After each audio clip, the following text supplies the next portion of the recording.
Hi, I'm Debbie Avels, and we're here with Jean Jury, who is the city clerk, has just let me know that she has had 16 years experience as city clerk here in Bloomfield, and a long line of history, ancestors in Bloomfield. And we've been learning all sorts of stuff while we've been off camera. I'm going to make her address all of them while we're on camera. We're in the old depot, which is the railroad station, which we just found out is known now as the end of the line because it didn't go any further than landed, just stopped right here. And it now houses the police department, the water department, and the city mayor and city clerk's everything. offices. They welcome visitors.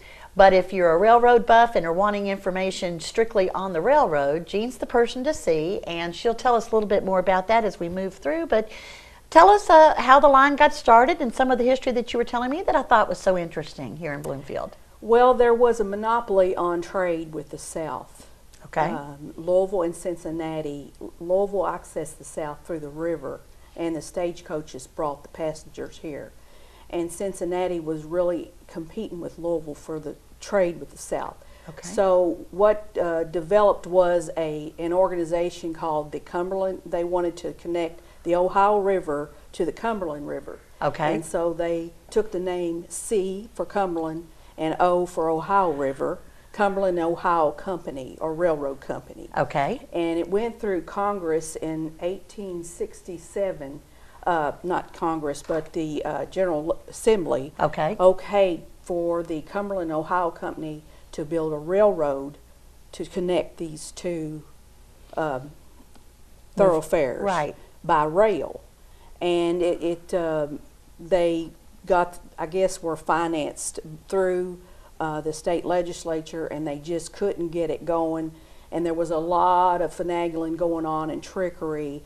And 20 years went by and they couldn't get the railroad built, and finally L&E in Louisville and Nashville put up some money, and finally another farmer that was located here, a Dr. J.R. Hughes, had a big farm outside of Bloomfield, and he was one of the promoters of the Cumberland, Ohio Company. And he pushed the agenda to get this railroad to be built here. So were there private funding involved as well, not strictly from the railroads? You know, I'm not certain. There was just so much trickery involved. Imagine that. Yeah, a lot of politics. Right. But they had the go-ahead from the General Assembly to do it, and they finally got the track to Bloomfield. Now, the branch from Shelbyville to Eminence never did happen. But the branch from Shelbyville to Bloomfield did happen. And you were telling me earlier that this was the only way that passengers actually could come down to this part of of Kentucky. So the option was the stagecoach or the rail. Stagecoach or the river. The river. At the time. At the time. And then once the rail came in, then you did have a little bit of passenger business come through. But primarily it was cargo and, I guess, livestock. Fertilize, just a menagerie of things that brought Bloomfield to the status that it is today. The merchandise came in here. The big tobacco trade was built on this railroad. And we became one of the fourth highest centers in the Kentucky for the sale of tobacco because of this railroad. Of all things. So that really kind of helped the economic side of it and the rural aspects of it, and it's kind of almost to a point stayed a little bit as a rural kind of community through ancestry all the way up. Well, that's interesting. And you were saying some of your ancestors were from? They came here from Folkware, Virginia. And they were here in 1760 or 1787. John Young came here right after he married, and two of his children studied under Dr. John Bemis, and he actually witnessed my great-great-grandfather's will. And he was really one of the founding. John Bemis was the founder. Was the founder of Bloomfield, as such. And that's the story that we went earlier, where it was. Mayfield or it was Middlesburg. Middlesboro, that was it. Middlesburg. And then the family members named it, down the road from Bloomfield. That was it. That was it. The name changed in 1818. To Bloomfield, and then it was incorporated February 5th, 1819. Well, tell us a little bit about this rivalry. You were saying that Cincinnati was trying to kind of move in a little bit, and well, the Louisville and Nashville Railroad, L&N, they came into the Cincinnati area and started funding behind the Cumberland and Ohio companies back. Perfect. And they were bringing the railroad further on down, and monies were exchanging. Different companies were starting up, and the Cumberland, Ohio defaulted on what they were taking receivership, which I think is another word for bankruptcy. Okay. L&N had pumped in a lot of money to get the railroad here. And then it was prolific for a while, as far as rail service was concerned. What kind of, I guess, just rail in general in America in certain areas is what really just in the 1860s is when the rails were going everywhere, right around the Civil War time. Okay. To transport people in and out of rural areas. But you know, the rivers is where all the manufacturing was located, and it didn't make any sense to have rails coming across farmland in rural areas where there were no factories, no industry. And so that's where the farmers, the big prosperous farmers, and the people that moved in from Virginia and Maryland that were wealthy got the rails in here. There we go. Throughout the state. There never was really, from what we can tell, a true hotel or a true boarding house, but people that did come in were housed in various locations. There may have been a motel. I think we've heard Jane talk about a boarding house here. A boarding house, there we go. And really, probably a lot of the building and a lot of the warehousing and things of that nature is what anchored Bloomfield, which later we'll be taking a tour down through downtown and seeing some of the buildings that still are here. But down, this dead ends into the Fairfield Road, right? Yes. On one side, and it's up. There's two ways of accessing it. One through the post office direction, which is off of Main, and then the other off the Fairfield, where the cross walks and everything are. But there was evidently a lot of warehousing and things like that up the Fairfield Road side of stuff. There was another warehouse built on up the hill there on and that Fairfield would have been Road. tobacco and just general mill pieces, grains, things of that nature that people would bring down, and then they would send things back.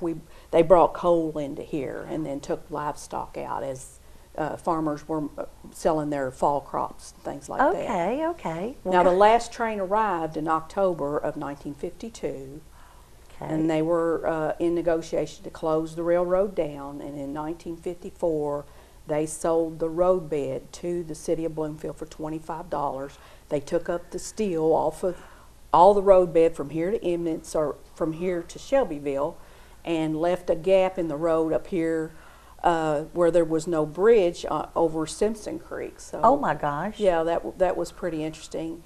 And our mayor Gillis actually said when he got out of high school, he was hired by the county as a worker, and they built a wooden bridge there over that area. And then it was burnt down, and then a metal bridge was put back. I think the Army provided the materials for that. Well, that would have been really the end of the line, wouldn't it, if we hadn't had the bridge in place. And we bought, and when the railroad discontinued to be, the land under the roadbed usually reverted back to the previous owner. Right. Well, there was a lot of property here where there was a switching station here, right, where trains turned around to go back, and there was a cattle pen up here where they unloaded cattle, and then there was an engine house on this property right here where the firehouse is and the depot. Okay, for repair and maintenance? Yes, and in 1987,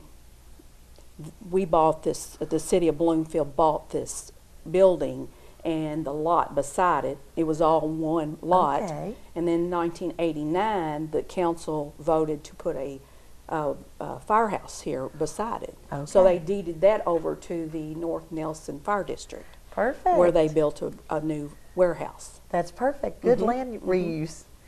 If someone was interested in the railroad information and they wanted more, needless to say, I mean, you don't necessarily have a museum here or anything like that, but you were telling me about some of the files and some of the ideas and what you were going to be doing with them. What I'm going to do is, with all the information, people send me stuff out of at random, and I even have a map that shows where the railroad, you know, where it went out in 2 tracks and beside the warehouses. I will put together a binder. Okay. And the city will, with the city's blessing, I will donate that to the history room. Okay. Where it can be accessed on Wednesdays. That would be perfect. Throughout the year. Because people do, you know, and we Nelson County is known for railroad travel and for visitors to come because of the dinner train and the railroad museum.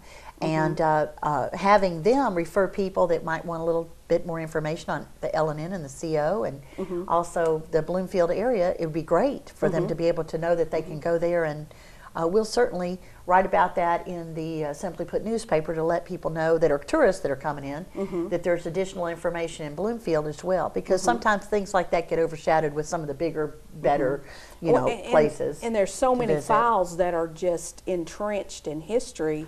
Right. That if you're not a history buff or a genealogical surveyor, you know, it just gets lost. That's true. You know, and I think you uncover so much stuff about history and how the town prospered at that time from just research. Why don't you make a plea while we're on camera for anybody that might have any knowledge about the railroad here, whether they live in Bloomfield or not, to tell them how to get in touch with you, and perhaps there might be some more photographs and some things you might not know that people have as they're going through their history that they could photocopy or send here and be well received. Well, I will say that Mert Kroom, Mary Lou Kroom, is receiving pictures on behalf of the history room, and that's where it needs to be sent to, is Mary Lou Kroom. And she will have a file up there that she can present if someone's interested. Okay. Would there be a telephone number or something like that that they could access to be able to get the information to mail? You can call here at 502-252-8222 and ask for Jean Jury, City Clerk. We'll post that information too as well in our paper, because that would be a great way for them to be able to get in touch with you and then maybe say what they're going to be sending or ask if there was an interest or a need in it, because you never know. You know, people watch the programs and read the paper that we have everywhere. We have subscribers from California, and they may have some relatives here and be in charge of their actual ancestry photos, and you might end up with some good stuff. Good stuff. We'd like to really nail down how old this building is, this depot building. Because I'm thinking that it's early 1900s. The first building was pre-1900s, but I think this is the second. I think there was a fire, and I'm not sure. A lot of them did. A lot of the wood buildings. And why is it that way with the railroad? Maybe products. Sparks or that sort of sparks thing. from the track, because this one shows them right there with it. And this is real close. That building, yes. Right. Well, I'll tell you what, it's been fascinating to learn about it, and certainly I would think that the train would have been a much nicer ride than a stagecoach. It sure would have. It would have. For sure. So of the option, and then the fact that it did help the economy here in this area, and good old trickery stories, there's got to be a few out there that know horse trading and that various thing that may have gone on, you know, to slow down the process of getting it made. But I've never been at the end of a line, and now we have today. I appreciate you letting us know about it.